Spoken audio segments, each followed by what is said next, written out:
Muito bem, meus irmãos, então nós vamos continuar aqui a nossa exposição do texto de Tiago. Nós já estamos no capítulo 2, verso 8 ao 13.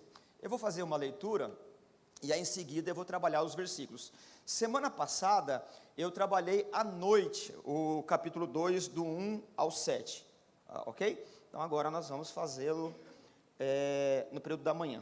A leitura do texto, capítulo 2, verso 8, diz assim: se vocês, de fato, obedecerem à lei do reino, encontrada na Escritura, que diz, ame o seu próximo como a si mesmo, estarão agindo corretamente. Mas, se tratarem os outros com parcialidade, ou favoritismo, estarão cometendo pecado e serão condenados pela lei, como transgressores. Pois quem obedece toda a lei, mas tropeça em apenas um ponto, torna-se culpado de quebrá-la inteiramente. Pois aquele que disse, não adulterarás, também disse, não matarás. Se você não comete adultério, mas comete assassinato, torna-se transgressor da lei.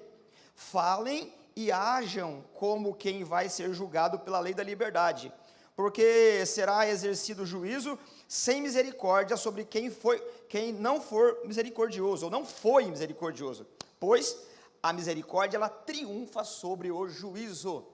Muito bem, meus irmãos, eu quero lembrar os irmãos que esse Tiago aqui, ele é o irmão de Jesus, né?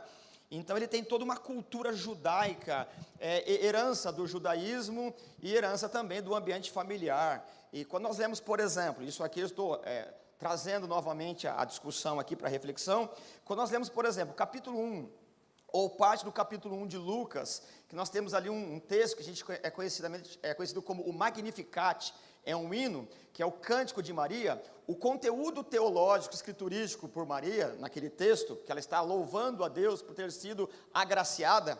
Então, aqui tem uma outra doutrina, né, que talvez não trabalhamos. Ela não é cheia de graça, ela é alvo da graça, percebe? Ela não é transbordante da graça, é cheio de graça, graça plena está em Jesus. Ela é alvo da graça. Então, todo o conteúdo da Maria no Magnificat, o Tiago, ele está usando aquelas pontuações escriturísticas teológicas e ajustando a comunidade que precisa ser doutrinada, não é? E também, o Tiago, irmão de Jesus, ele usa muito como livro de cabeceira, se é que podemos usar assim, o Sermão do Monte, né? Então, o Sermão do Monte, capítulo 5, 6 e 7, em que Jesus deu as suas orientações acerca do reino de Deus. Se você pegar o livro de Tiago, essa carta, e colocar lado a lado, você vai perceber que ele vai puxando, né, os temas teológicos ali, e vai amarrando com aquilo que ele quer ensinar. O Tiago é aquele que, no capítulo 15 de Atos, ele deu a última palavra, porque ele era o bispo de Jerusalém, ok? Então, todas essas informações vai nos dando aqui esse sabor teológico e essa autoridade escriturística do Tiago. Semana passada nós trabalhamos aqui os versos 1 ao 8, ao 7, e esse verso 1 ao 7, ele é um estudo de caso, porque o capítulo 1 todinho, ele foi pontuando o que agora ele vai trabalhando com um pouco mais de critério escriturístico, né? Então, no verso da semana passada, nós vimos aqui e chegamos a uma conclusão que o favoritismo, em alguma tradução aí, né, o favoritismo ele está como acepção de pessoas, alguma coisa parecida, ele gera injustiça sistêmica, né? Isso foi tema da semana passada. O que é uma injustiça sistêmica? Imagine um estado, uma cidade, uma organização em que as bases do trato de uma autoridade para as pessoas, ela é por meio do favoritismo. Então as estruturas, elas são todas confeccionadas, vividas, para que haja uma injustiça.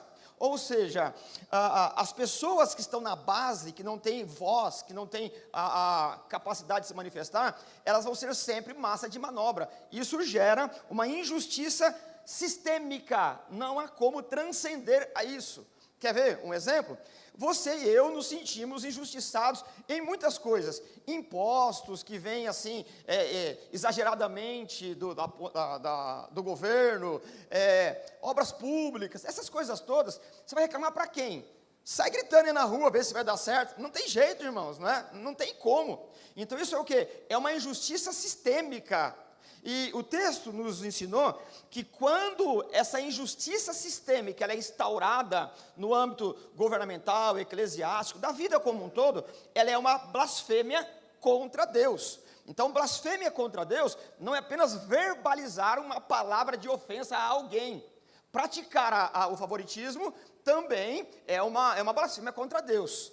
Mas aí eu preciso pontuar, não tenho condições de tratar isso agora. Então, quem está liderando, quem está conduzindo, tem que fazer a diferença de uma blasfêmia contra Deus, o favoritismo, mas também agir para que não ocorra um fisiologismo. O que é o fisiologismo? Para que a organização ela não se autodeteriore, não é? Senão, nós caímos também num crime de prevaricação. O que é prevaricar? É quando a autoridade não usa das suas prerrogativas para corrigir. Então nós precisamos entender que Deus coloca autoridade e ela não pode cometer injustiça sistêmica, mas ao mesmo tempo tem que corrigir para que não haja prevaricação. Então quem não corrige com a força da lei que foi dada, comete pecado do mesmo jeito. Então você percebe que a linha de quem governa é muito tênue, mas nós temos o Espírito de Deus para nos ajudar a conduzir essa coisa toda, não é? Então ore por aqueles que governam em todas as instâncias, como ensinou Paulo, ok? E agora nesse texto, nós vamos trabalhar aqui nesses minutos, nós vamos aprender que o Tiago vai colocar como molde, como forma, como parâmetro para não errar, o molde do amor, que ele vai chamar como lei da misericórdia e também lei da liberdade. Então nós vamos ler esses versículos aqui, verso 8 ao verso 13, com a ótica, com a lente, com a forma do amor, tá bom? Então nós vamos fazer a leitura e aí eu já vou trabalhando. Eu já vou ler aqui o verso 8 e 9 para a gente já começar a trabalhar o texto.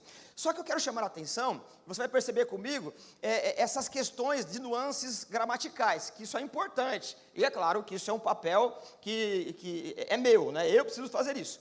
Se você tomar o verso comigo e ler, vai perceber que o verso 8 e 9, eles formam um parágrafo, que eles é um conjunto duplo de contradições.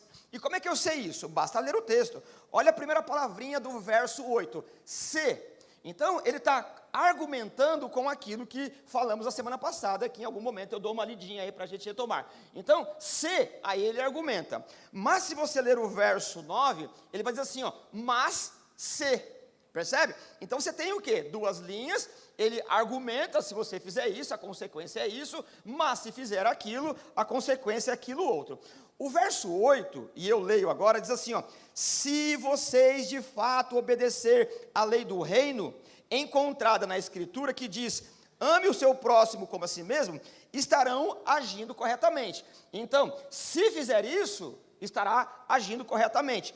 E esse argumento desse verso 8 aqui, ele está fundamentado naquilo que ele acabou de dizer no verso 1. Tá? O que é a verdadeira religião? Que é pautada, baseada pelo amor. Verso 1, capítulo 25 e 27, aliás, verso 25 e 27, e eu leio, ok? Capítulo 1 diz assim, 26 e 27. Se alguém se considera religioso, mas não refreia sua língua, engana-se a si mesmo, sua religião não tem valor algum. A religião que Deus, o nosso Pai, aceita como pura e imaculada, é esta, cuidar dos órfãos e das viúvas em suas dificuldades, e não se deixar corromper pelo mundo. Então o verso 8, ele tem como ponto de partida isso daqui, percebe? Então, se você amar o outro, se você obedecer à lei do reino, você fará a coisa certa. E o verso 9, e eu leio aqui agora de novo, ele diz assim, ó, mas se tratarem os outros com parcialidade, estarão cometendo o pecado. Então ele faz uma divisão didática muito explícita aqui. Tem uma maneira correta de agir e uma maneira que é incorreta. Esse verso 9, ele está diretamente ligado ao estudo de caso que fizemos a semana passada. E qual é o estudo de caso? Verso 2 e 4 desse mesmo capítulo que eu leio agora. Olha o que o texto diz. Suponham que na reunião de vocês, entre um homem com anel de ouro, roupas finas, e também entre um pobre com roupas velhas e sujas. Se vocês derem atenção especial ao homem que está vestido com roupas finas e disserem, aqui está um lugar apropriado para o Senhor, mas disserem ao pobre, você fique ali em pé, ou sente-se no chão, junto ao estrado onde eu ponho os meus pés. Não estão fazendo, ou não estarão fazendo discriminação, fazendo julgamentos com critérios equivocados. Então, o que nós precisamos entender aqui? O verso 8, se vocês querem viver de acordo com a verdadeira religião, vocês têm que proceder dessa maneira. Do contrário, mas se usam de favoritismo, nós vamos infringir a lei. Então agora, colocado essas questões escriturísticas, gramaticais, vamos então ao verso 8. Diz assim: ouçam, meus amados irmãos, verso 8. Se vocês de fato obedecerem à lei do reino encontrada na escritura que diz, ame o seu próximo como a si mesmo, estarão agindo corretamente. Bom, a lógica do verso 8 aqui é que se você não ama, você é transgressor. E não tem outra opção. E aí eu preciso salientar que amor não é sentimentalismo. Amor não é o romantismo barato. Não que ele seja barato em todo momento. O romantismo faz parte do jogo da sedução. O romantismo, ele faz parte da vida. E tudo isso tem o seu lugar. Só que o amor bíblico, ele não é sentimento, ele é decisão racional. Você decide amar mesmo que os seus sentimentos estejam dizendo o contrário. Por isso que, quando nós dizemos assim, eu amo o próximo, não é uma questão de eu estou sentindo. Amor na Bíblia não é uma possibilidade. Está sentindo, ama, não está, deixa de amar. Amor é uma atitude independente do sentimento. Então você percebe que nós erramos muitas vezes, porque a gente diz assim, bom, eu não vou socorrer, eu não vou estender as mãos, porque eu não estou sentindo. Se você esperar sentimento, você vai ficar escravo das emoções. Você vai ser um ser patológico romântico, que age conforme o desejo inclinado, pecaminoso do seu coração. E o Jeremias vai dizer que enganoso é o coração do homem. Portanto, amor na Bíblia não é emoção, amor é decisão, ok? Isso é importante para nós. Portanto, o que o Tiago está nos dizendo aqui, que se você não amar nesse sentido de tomar atitude, você é um transgressor da lei. E evidentemente que a transgressão, ela exige uma atitude de uma autoridade suprema. E a autoridade suprema, durante todo o texto bíblico, e aqui em Tiago, é o próprio Deus, que é um legislador.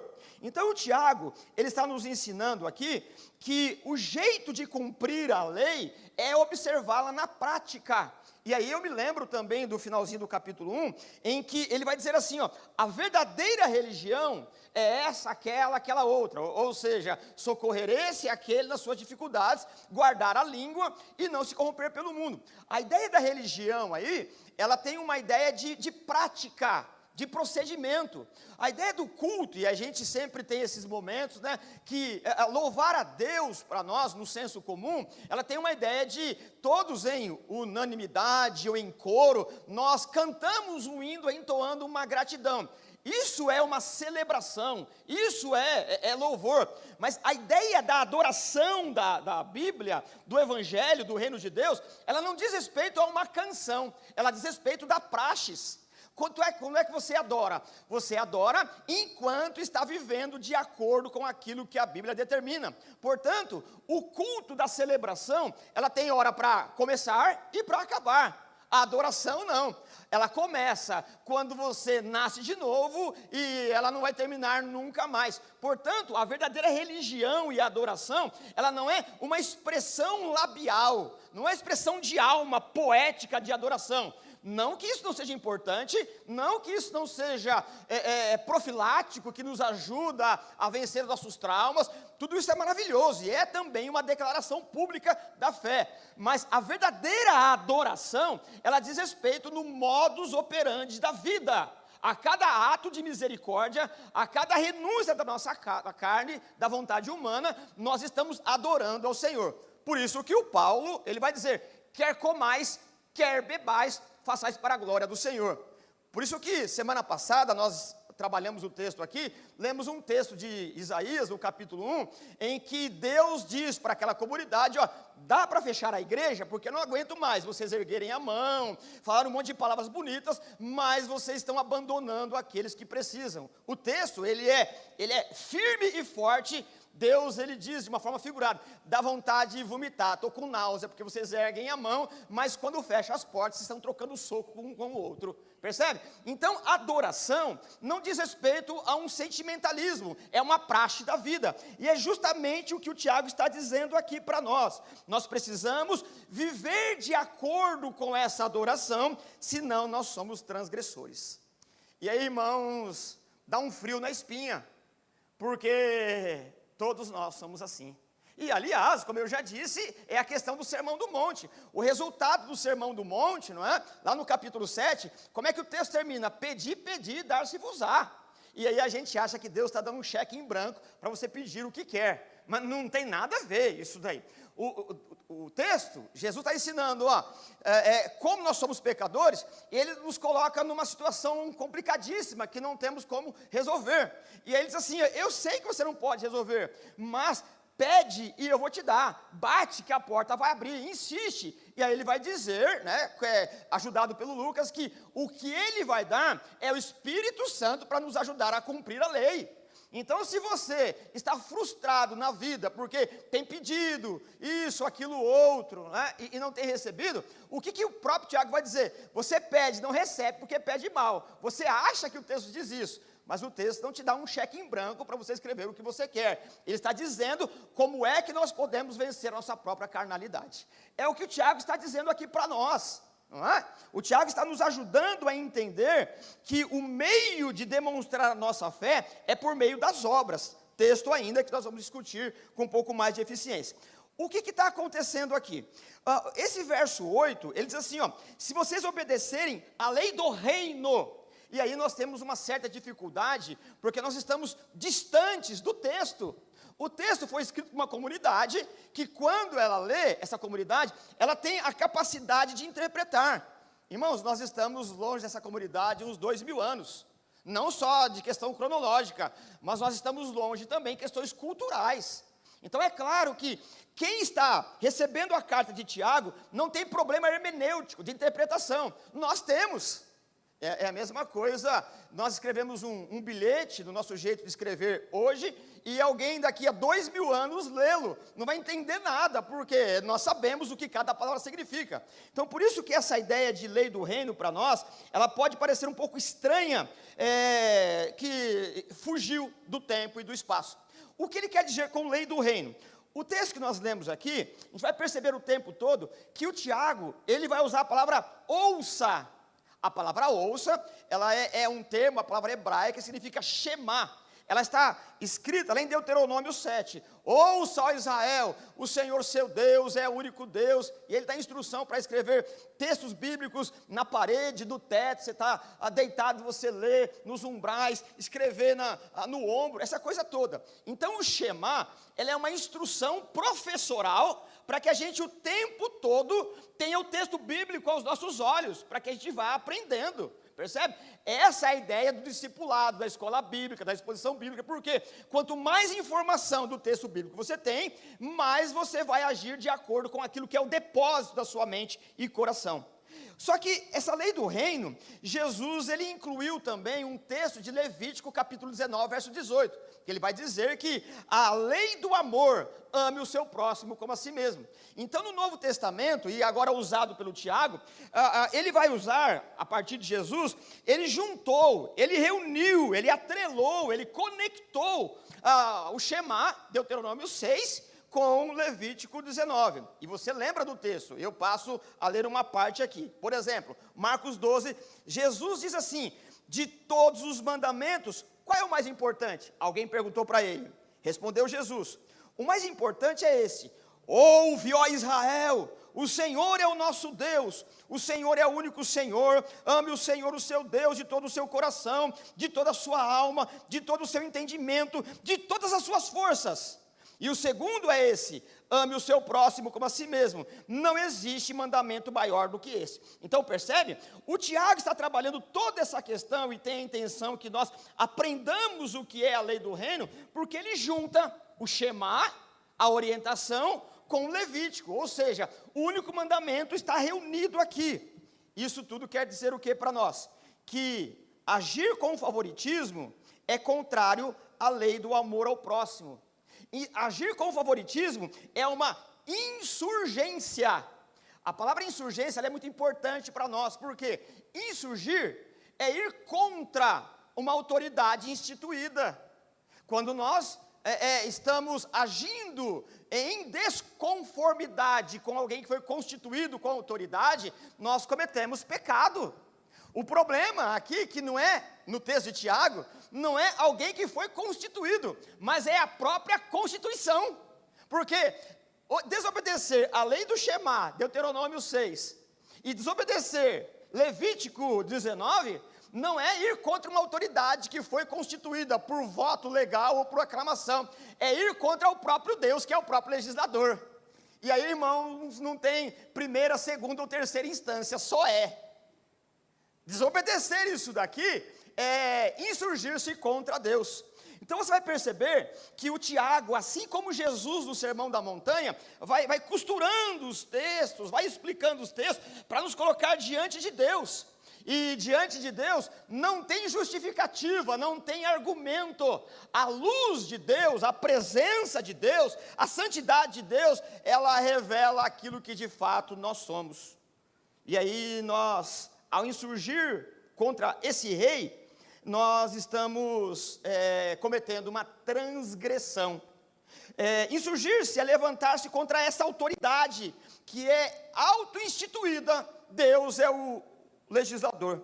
Bom, evidentemente que esse é o primeiro argumento. Se vocês obedecerem à lei, ou seja, ouçam a Israel, a único Deus, e ame o seu próximo, vocês estarão cumprindo. Mas, aí vem o verso 9, mas, se tratarem os outros com parcialidade, estarão cometendo o pecado e serão condenados pela lei como transgressores. Percebe que o que Tiago está dizendo aqui, que há um contraditório, uma coisa anula a outra. Lembra que nós já argumentamos aqui, a partir da leitura de Tiago, que esses irmãos, eles não têm problema de declaração de fé.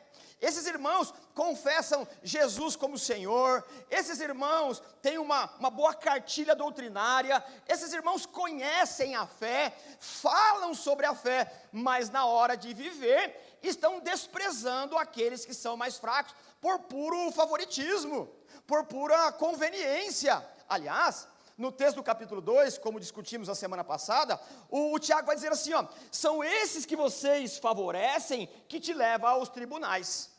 Nós argumentamos aqui também, e é bom sempre salientar, que não há nenhum problema em acumular riquezas de forma lícita. Isso é bondade e graça de Deus. Então, tudo que é bom, agradável, se você puder, acumule mesmo, de uma forma boa, bens. Você tem que ter um lastro financeiro, tem que ter uma boa casa, mas você não pode ser escravo do mamon. Então a discussão aqui não é a questão de você tem ou não tem um lastro financeiro. A questão aqui é como que você procede para alcançar, para ocupar um extrato social.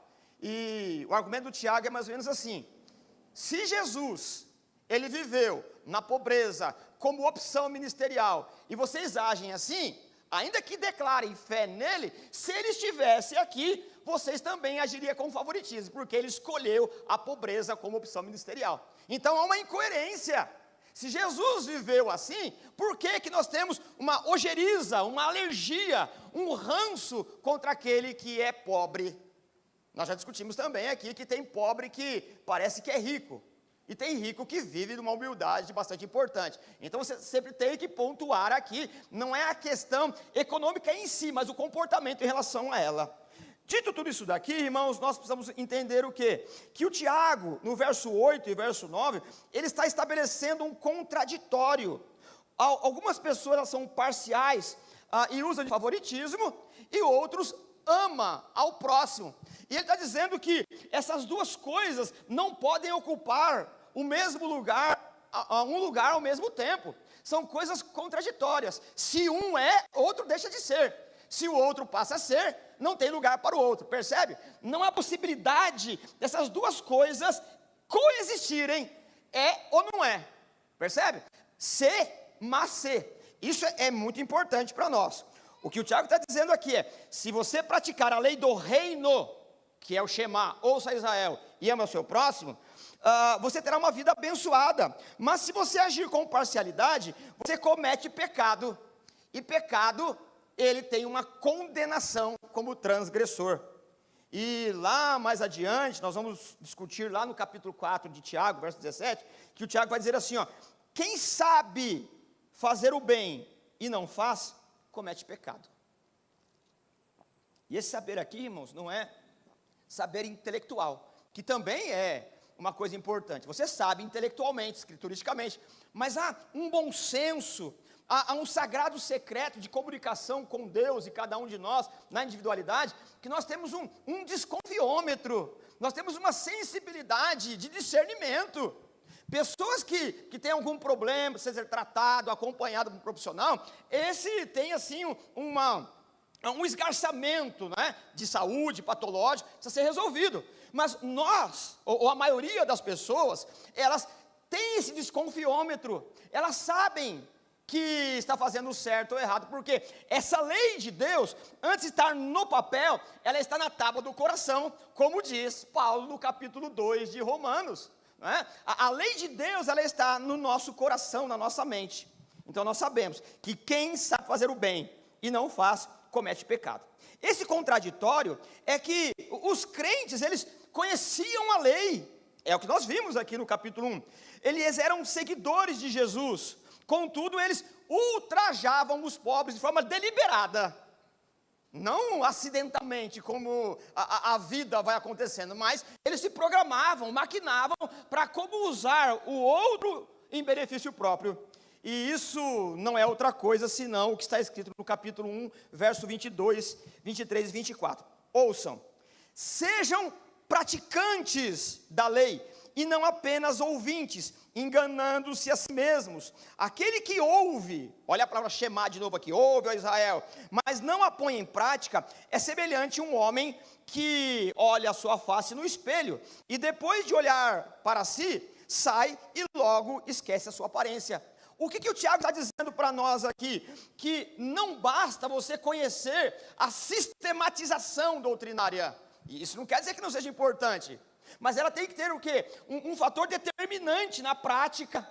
O que o Tiago está dizendo aqui para nós é que quando nós ouvimos a exposição do texto bíblico, quando nós somos exortados pela palavra de Deus, quando somos avisados de como funciona a lei do reino e não fazemos, é como se você olhasse no espelho e saísse de perto dele, esquecesse como é a sua fisionomia. Então você percebe que ele vai colocando os textos e vai interpretando.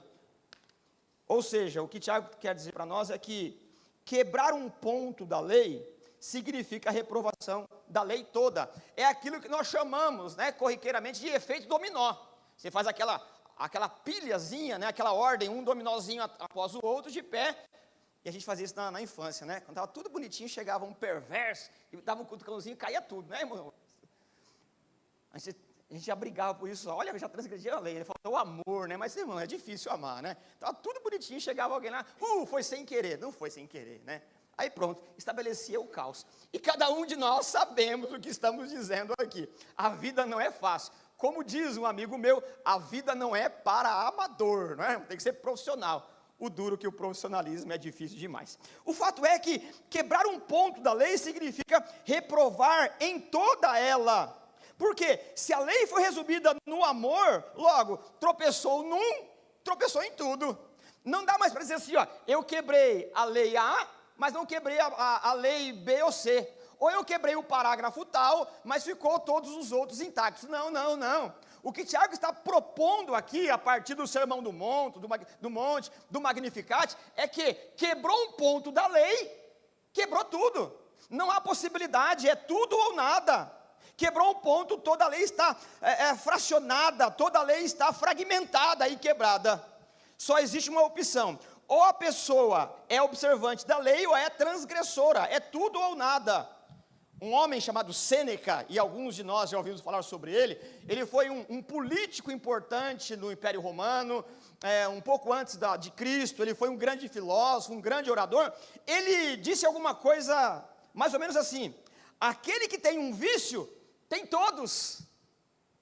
Então você não pode dizer, e eu também não posso, eu tenho só esse vício, mas não tenho os outros. O problema é que para alimentar esse vício, eu tenho que me valer dos outros.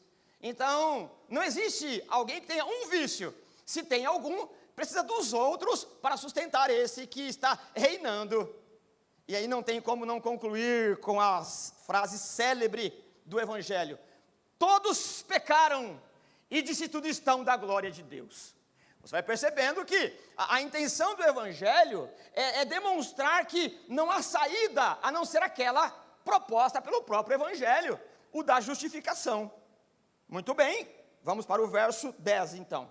Aliás, o verso 10, eu já comentei alguma coisinha aqui, mas eu leio. Pois quem obedece toda a lei, mas tropeça em apenas um ponto, torna-se culpado de quebrá-la inteiramente. Percebe? O resultado é esse. Se quebrou, quebrou todo. O verso 11. Pois aquele que disse, não adulterarás, também disse, não matarás. Se você não comete adultério, mas comete assassinato, torna-se transgressor da lei. E aí, a pergunta que não quer calar, a pergunta que vem à nossa mente, como estudante do texto bíblico, como participantes de uma comunidade como essa, é perguntar para o Tiago: Tiago, que raios você quer dizer com essas leis que parece estar solta aqui? Você vem argumentando, de repente você pega um texto lá e coloca aqui. Ô Tiago, o que você quer explicar aqui para nós? O problema é que não dá para ir até Tiago e ele não vai falar, né? Por motivos óbvios. Nós precisamos de um pouco mais de esforço, de um pouco mais, de uma ajuda de alguém que tem um pouquinho mais de repertório e buscar, para entender o que o Tiago quer ensinar aqui, depois desse argumento. O pois, a palavrinha pois aí, ela tem que necessariamente estar argumentando e concluindo com aquilo que discutimos. Se fizer isso, acontece isso. Se fizer aquilo, acontece aquilo outro. Quebrou uma lei, quebrou tudo. Pois, aquele que não adultera, também disse, não matarás. Se você não comete adultério, mas comete assassinato, torna-se transgressor da lei. O não matarás e não adulterarás, ele também foi escolhido por Tiago para demonstrar que o favoritismo, ele fere a identidade de uma pessoa. Todo pecado, ele é contra a imagem de Deus. Ele é contra a imagem que nos constituiu. Nós herdamos de Deus como pessoas a imagem e semelhança de Deus. Aliás, fazer uma propaganda aqui, tema que discutimos na última quinta-feira. O que é a imagem de Deus no homem? Essa dignidade, essa hombridade, essa coisa honrosa que o pecado ele macula, mas não tem a capacidade de exterminar. O que o Tiago está mostrando é que não importa se matar ou adulterar, todo pecado ele fere a identidade, todo pecado ele mancha a integridade da pessoa, e evidentemente que o favoritismo é assim. Só que o Tiago, mais adiante, por exemplo, no capítulo 4, verso 4, ele vai dizer que adultério, ela é uma amizade contra o mundo. E aí ele vai desconectando, não no sentido de descolar totalmente, mas demonstrando o quê? Que adultério não é só a questão mecânica da traição sexual. Os irmãos me entendem. Não é apenas você ter uma vida de relação sexual fora do casamento. Para Tiago também, adiante, ele vai dizer que o adultério, ele é uma amizade com o mundo, porque ele denota uma fidelidade. Se você tem Deus, e esse Deus aqui, ele exige uma fidelidade do Shema, ouve, ó Israel, e o mundanismo é uma outra personalidade, podemos dizer assim. Se você vive flertando e vivendo com o mundanismo, é uma traição à fidelidade a Deus, que exige uma exclusividade, percebe? Então, o mundanismo, ele é um adultério. E mais adiante também, lá no capítulo 5, verso 6, o Tiago vai dizer que maltratar pobres é homicídio. Então ele está desconectando aqui, dizendo assim, ó, homicídio não é apenas você tomar uma arma, seja ela qual for, e ferir uma pessoa e interromper, né, as funções vitais dela. Coisa que Jesus já ensinou no Sermão do Monte. Matar não é apenas pegar uma arma para o evangelho e matar a pessoa. Quando você diminui a dignidade, quando você oprime no sentido que não há uma possibilidade da pessoa ter uma vantagem sobre aquilo que lhe prende como cadeias emocionais, você está matando, está castrando essa pessoa. Deus nos deu habilidades, aliás, tema que eu enfatizei bastante aqui na última vez, e quando essa pessoa não tem condições de desenvolver essa habilidade, você está o quê? Sufocando, matando. E eu lembro que a minha conclusão nesse sermão da semana passada foi que uma das maneiras de louvar a Deus é quando você tem a possibilidade real de você desenvolver o talento que Deus te deu. Ou seja, você tem inteligência, habilidade de várias sortes.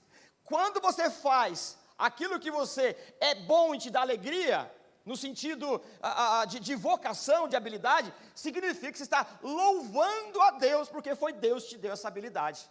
O favoritismo não é assim.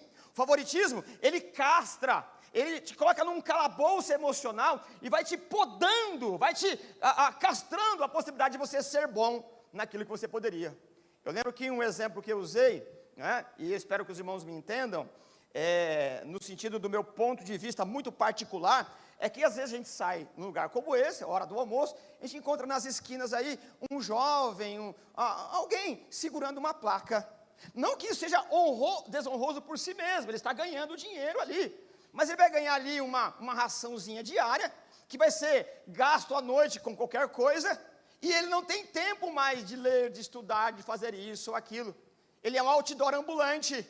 Ele está lá segurando, ele poderia estar produzindo uma poesia, estudando direito, recebendo uma vocação pastoral, missiológica, enfim, quando ele está ali sendo usado para aquilo, apenas para que outros venham e participem do melhor na sociedade, aquela pessoa ela está tendo o tempo roubado, castrado, apenas com migalhas para que ela faça um tipo de serviço que não vai trazer nenhum potencial, ou lhe dar um potencial para que ela possa ter o desenvolvimento pleno das suas habilidades. Portanto, irmãos, estudar, melhorar o repertório intelectual, melhorar no emprego, trabalhar com ordem e decência, é um culto que louva a Deus.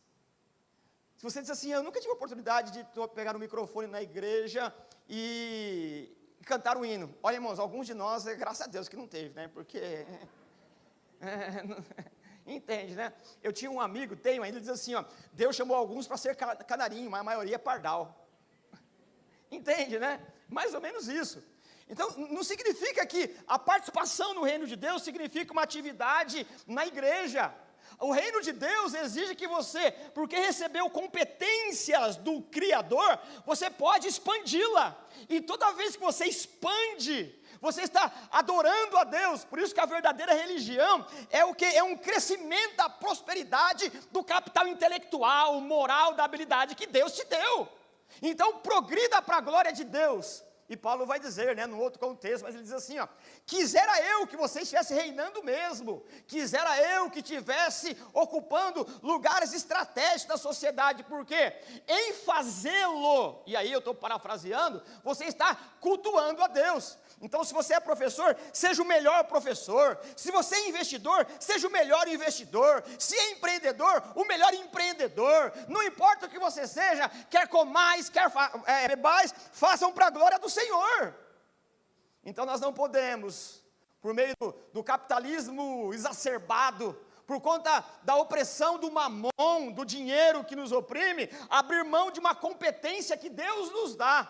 A maneira de nós louvarmos ao Senhor e ter alegria plena e verdadeira é fazer aquilo que Deus nos deu como habilidade.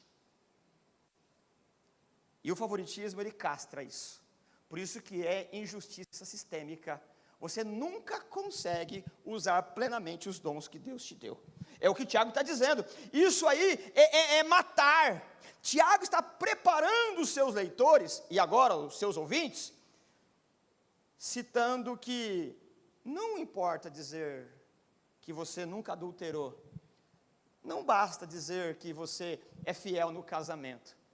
Que os apetites da libido seja apenas um desfrute dentro do casamento. Irmãos, isso é mais que obrigação. Isso não é argumento. Não basta dizer que você é fiel na relação conjugal. O que Tiago está dizendo é que é preciso também não cometer assassinato. O problema é que assassinato ele está relacionado com favoritismo. Então ele está dizendo, tudo bem, eu conheço a sua relação marital. Eu sei que a sua moral não dá conta de transcender. A sua fidelidade, ela está de fato de acordo. Mas se você usa de favoritismo aqui ou ali, você não é adúltero, mas você é assassino. E aí, irmãos, todos nós vamos ficando de joelhos. Todos nós vamos baixando a cabeça e diminuindo o argumento. E aí o verso 12 e 13, eles vão ser conclusivos, a conclusão. Percebe? A lógica da coisa, o texto bíblico ele não é jogado, espalhado. E aqui vai mais uma observação. Por isso, irmãos, não adianta você conhecer um versículo fora de contexto. Aquela caixinha de promessa, irmãos, não serve para nada, irmão. Aliás, serve para cometer problemas, para trazer problemas. Porque você tira um versículo isolado e nunca entende o que o texto quer dizer no contexto. Então você tem que entender o texto bíblico. Deus deu um livro, porque nos julga capaz de entender o que está escrito. E deu o quê? Enviou o Espírito Santo para nos ajudar a entender. E deu mestres para entendê-lo também. O que nós queremos dizer aqui é que o capítulo 2, verso 8 e 9, lembra disso? A conclusão. Agora o verso 12 e 13, ele tem a ideia de concluir esse pensamento todo. O que o Tiago quer nos dizer aqui, que toda essa exortação, ele está falando num tom um pouquinho mais severo, porque ele tem essa obrigação como bispo, como aquele que coordena, que conduz o rebanho de Deus, para que sejamos confrontados e mudemos nosso comportamento. Eu sei, irmãos, que algumas vezes a minha palavra aqui era um pouquinho mais dura, mas assim, eu sei que eu não sou a pessoa mais perfeita, mas você precisa aprender a dividir aquele que expõe o texto bíblico daquele que está nos corredores falando com todo mundo. Não é apenas um teatro, é a questão da seriedade, é a questão de ser fiel ao texto. Então, a questão de expor o texto bíblico não é uma escolha de quem expõe, ele tem que ser honesto naquilo que o texto diz. Por isso que pregar não é algo que vem na mente de quem fala, é ser fiel ao texto.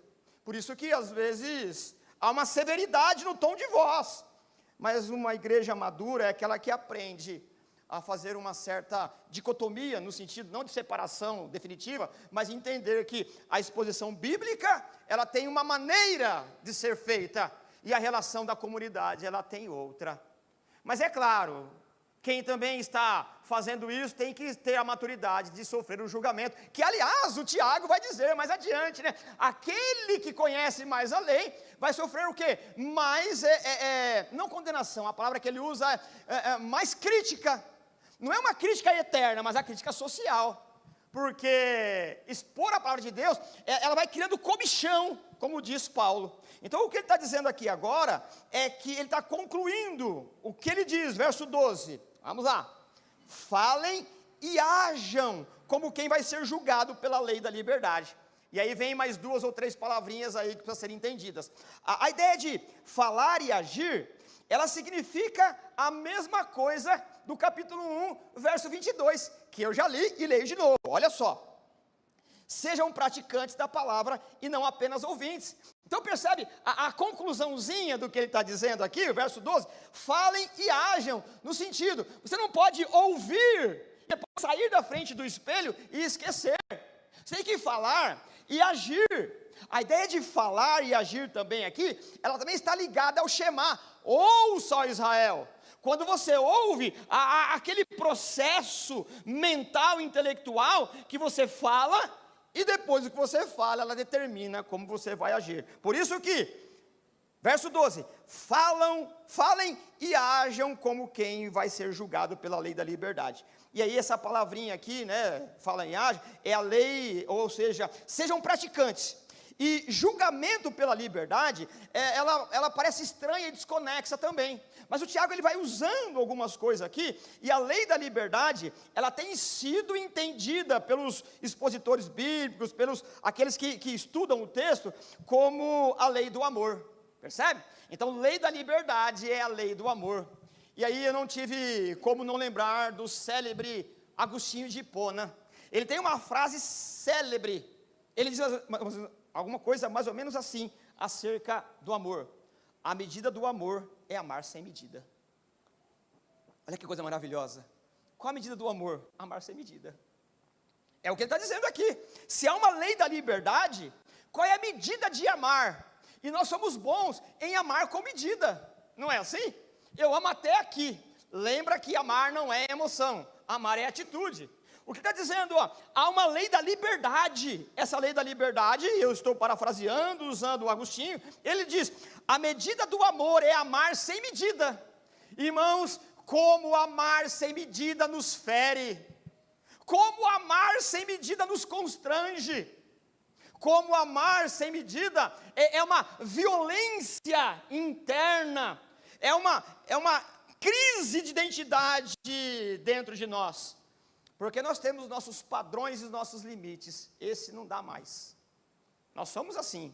Nós temos a nossa bula. Nós temos nossos limites. Nós temos aquilo que define até onde podemos e não. E aí é cada um dentro da sua personalidade. E o julgamento pela lei da liberdade tem a ver com essa lei do amor. Qual é a medida do amor? Amar sem medida. Verso 13 diz assim, porque será exercido juízo sem misericórdia sobre quem não foi misericordioso. Porque a misericórdia triunfa sobre o juízo. Que o Tiago está concluindo aqui, e nós, na esteira dele, na conclusão, o julgamento tem que ser com base na misericórdia. Uma das definições de misericórdia que eu acho bastante interessante que vem do latim, que é miserere cardia, né? Embora cardia é de uma outra língua, mas a ideia de que é miserere, é miséria, e cardia, obviamente, né, é coração. A ideia de sentir a miséria do outro dentro do coração, a ponto de constranger. E não é isso que foi feito pela Trindade, por Deus, ao nos ver perdidos em nossos delitos e pecados? Deus, ao olhar a nossa condição, sentiu a nossa miséria dentro do seu coração. Misericórdia é sentir a miséria do outro no coração a ponto de nos comover. É justamente o que ele está dizendo, a base do nosso julgamento, para que haja a lei da liberdade, tem que ser o quê? A misericórdia. Por quê? Todos devem ser tratados com misericórdia, principalmente no texto de Tiago, órfãos e viúvas. E órfãos e viúvas aqui são aqueles mais fragilizados. Ou seja, a misericórdia, ela tem a mesma dinâmica do amor e da liberdade. E aí, eu pedi licença para o Agostinho e fiz a mesma coisa que ele fez. Nunca a misericórdia é exagerada. Nunca, ou seja, a medida da misericórdia é ser misericordioso sem limites. Porque misericórdia e amor, eles vão se confundindo na lei da liberdade. E aí, eu me deparei com um texto apócrifo, mas olha a eloquência e resume tudo isso aqui. Perdoe o seu próximo. Perdoe ao seu próximo, tem um movimento aqui, né? Ao, não o. Perdoe ao seu próximo o mal que ele lhe fez. E aí já começa a dar um comichão em cada um de nós, né? Aí a gente começa a ter um comichão, né? Espera um pouquinho, tá de brincadeira comigo, né? Perdoe o seu próximo o mal que lhe fez. E então seus pecados serão perdoados quando você orar. Alguém nutre raiva contra outra pessoa e espera a cura da parte do Senhor? E é uma pergunta retórica, porque o ódio, irmãos, tem aquela coisa que é bem comum, que a gente já sabe, é mais ou menos assim, o ódio, a raiva, é um veneno que a gente toma esperando que o outro morra, não é? O outro nem sabe mais que a gente está com raiva, a gente está aqui dentro, né? A gente vai morrendo, tomando o veneno, mas o outro nem sabe mais que a gente está com raiva.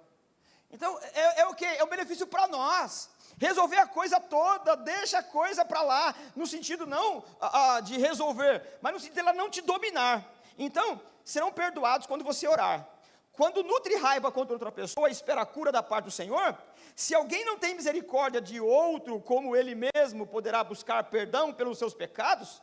Aí tem uma reticência, que eu diminui o texto. Lembre-se do fim da sua vida e deixe a inimizade de lado. Lembre-se da corrupção e da morte e seja fiel aos seus mandamentos, mandamentos do Senhor.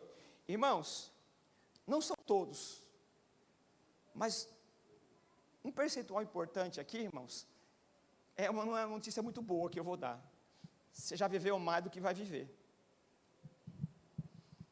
Faz uma contabilidade da sua vida. Eu fiz da minha e faço. Irmãos, eu já vivi mais do que vou viver. Eu não tenho o tempo de vida para frente.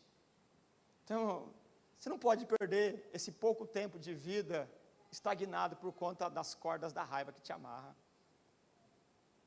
Você tem muito pouco tempo de vida desse lado da eternidade. Então, irmãos, ficar amarrado por conta de quirelas da vida é muito pouco. Eu sei que eu e você temos razões, ou também muitas vezes não temos, mas deixar que uma coisa defina, vira patologia, e a patologia nos prende, e aí já precisamos de outras mãos de obras profissionais para nos ajudar. É claro que elas são importantes sim, mas o Espírito de Deus, por meio do Evangelho, nos ajuda a sair do calabouço da tristeza, das masmorras da raiva. Como diz um grande poeta, o Estênio Marcius, cantando uma música, ele faz uma figura mais ou menos assim: tem alguém ali preso, é como se Deus se abaixasse, estendesse a mão e te puxasse, e não pergunta por que você está lá, ele apenas te puxa para que você saia da caverna, mais ou menos como a caverna de Platão, lembra? Muitos de vocês vão lembrar, só olha para a parede e as sombras. A vida do Evangelho é mais do que contemplar sombras na parede. Há uma luz do Evangelho que nos dá a alegria de viver a cada dia pela graça do Senhor. E para aproveitar aqui nessa esteira de citação, eu vou citar aqui uma parte de uma tradução do Sermão da Montanha, do Gaspar Strubel. Quem que é o Gaspar Strubel? O Gaspar Strubel é um irmão, ele não está aqui agora, ele fala alemão e ele é estudante da língua. Ele está sempre aqui às quintas-feiras, tocando uma flauta desse tamanho, né? E para ficar maior ainda, ele coloca um cano, né? Eu já não sei, já é grande, você coloca maior ainda, fala, é que o som sai assim, assim e assim. E não é que sai mesmo do jeito que ele fala, eu só não sei dizer o que é, mas sei que sai. O Gaspar, ele traduziu do alemão para o português, o Sermão da Montanha me deu de presente. E aí eu peguei uma partezinha, é a percepção dele, né?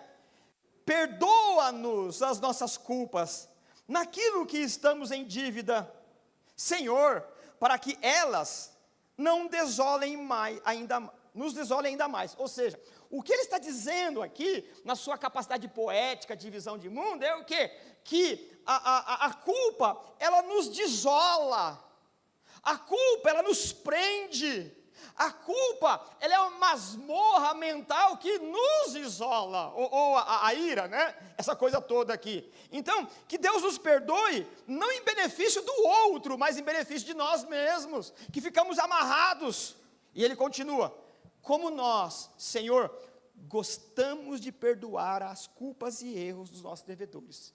E aqui, ele se coloca, eu falei para ele, e ele me coloca, porque essa palavra gostamos aqui, ela diz muito acerca do Evangelho, porque não é palatável perdoar, a gente não gosta de perdoar. Ele diz, Senhor, como nós gostamos de perdoar. Perdoar não é gostoso, irmão, perdoar dói, perdoar é difícil, perdoar fere, perdoar machuca e sangra, mas é um remédio eficaz. Não estou dizendo que eu tenho facilidade, eu estou dizendo que esse é o mandamento. E o mandamento, ele é duro e amargo quando você toma, quando você usa, mas depois, quando ele começa a fazer efeito, há um alívio na alma, porque esse remédio é o remédio da graça, é proposto pelo legislador, ele sabe curar.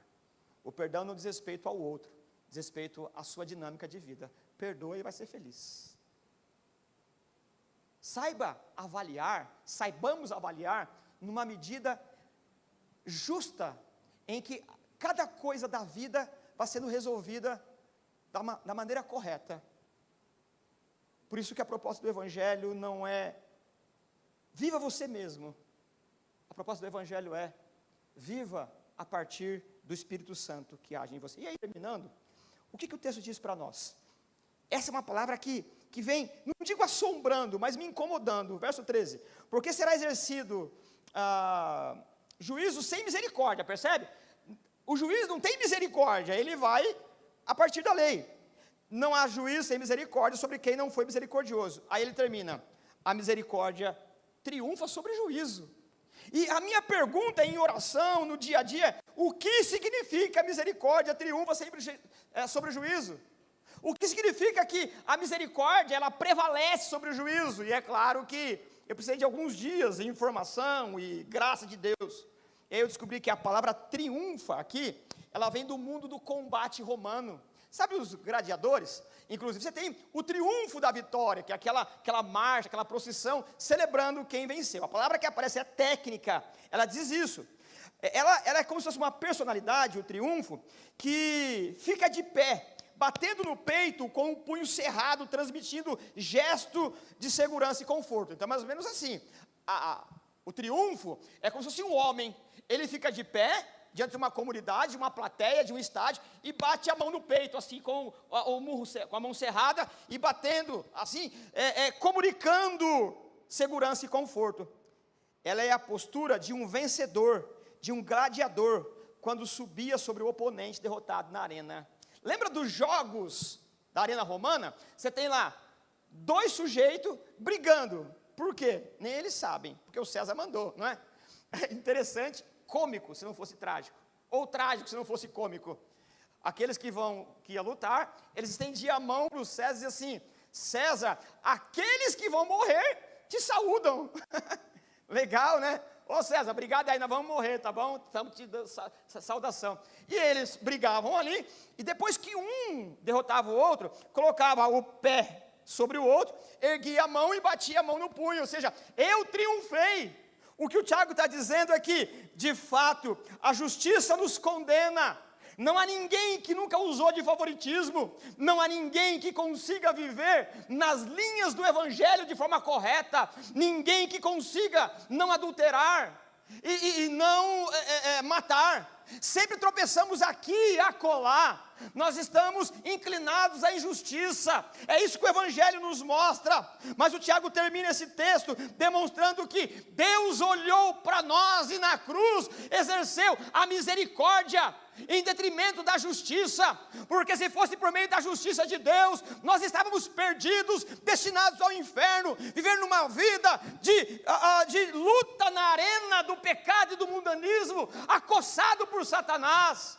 Mas Deus enviou o seu Filho, e na cruz o triunfo veio, e o triunfo colocou os pés sobre a justiça, bateu no peito, e diz, está justificado. Nessa luta contra o juízo, o que destaca é a misericórdia, e quem não age de misericórdia, não pode dizer que foi alcançado pela misericórdia. É porque Jesus, no Sermão do Monte, e resume toda essa ideia de Tiago, diz, pois se vocês perdoarem as ofensas uns dos outros, o Pai Celestial também lhe perdoará. Mas se vocês não perdoarem uns aos outros, o Pai Celestial não perdoará. Que Deus nos ajude, irmãos, que Deus nos ajude. De alguma maneira, todos nós julgamos com favoritismo. É um pecado sutil. Adulteramos e assassinamos a dignidade do outro quando agimos com favoritismo. O que Tiago está nos dizendo aqui, que matar não é apenas pegar alguma coisa e bater na cabeça do outro para que ele deixe de respirar. Quando nós usamos a fragilidade do outro, quando nós usamos a indignidade do mais fraco para se prevalecer na vida, é um assassinato. Você é assassino, eu sou assassino. Só tem um jeito de resolver isso, olhando para Jesus. Sem Jesus, um assassino não pode herdar o reino de Deus. Um assassino está alijado, definitivamente, de entrar e atravessar os portões eternos, não da forma correta e venturosa. O favoritismo também é uma violação da lei de Deus. É uma atitude cruel e sem compaixão. A pessoa que é alvo de favoritismo, que ela sofre favoritismo, ela sente-se como uma pessoa de segunda categoria. E você sabe o que é isso. Você foi vítima de favoritismo, mas você também já agiu assim. E talvez nem percebeu, porque é isso que a Bíblia diz, que o pecado, ele nos deixa tão insensível, que nós fazemos isso ou aquilo, sem que percebamos. O juízo de Deus é como uma espada, desembainhada para ferir assassinos. Ela não tem misericórdia. Contudo, a misericórdia se levantou em nossa defesa e nos livra do castigo eterno. Ela pode ser vista e recebida por meio do ministério de Jesus Cristo, Filho de Deus. Não há outro meio de resolver esse problema de transgressores, a não ser receber Jesus como Salvador. Que o Senhor nos ajude a continuar lendo Tiago e sendo disciplinado pelo Espírito de Deus, que nos convence do pecado, do juízo e da justiça. Essa correção não traz temor, traz alegria, traz júbilo, esperança da vida eterna. O Evangelho é a boa notícia de Deus, para que possamos viver de uma forma segura e alegre aqui, para que a potencialidade do dia da volta de Jesus seja herdada por aqueles que nasceram de novo. Vamos orar. Pai, que o Senhor nos conceda essa alegria santa, indizível, essa alegria que domina, Pai, não porque somos justos e honestos na inteireza do Evangelho, mas porque fomos cobertos pelo sangue do Senhor, porque fomos salvos, e a dívida que era contrária a nós, a cédula que declarava de uma forma explícita as nossas dívidas, foi cravada na cruz como forma de pagamento. Nós confessamos nossos pecados, pecado, Senhor, de favoritismo, pecado, Senhor amado, de usar de prerrogativas, para que possamos, Senhor, nos prevalecer sobre o outro. Nos ajuda, Pai, nos ajuda, e que possamos de fato, não só ser apenas ouvintes da lei, mas praticantes. Que a Tua palavra haja em nós e por nós, e que tenhamos a plena alegria do Evangelho para a glória do Senhor. Nós oramos agradecidos por tudo que faz por nós, e o fazemos em nome de Jesus.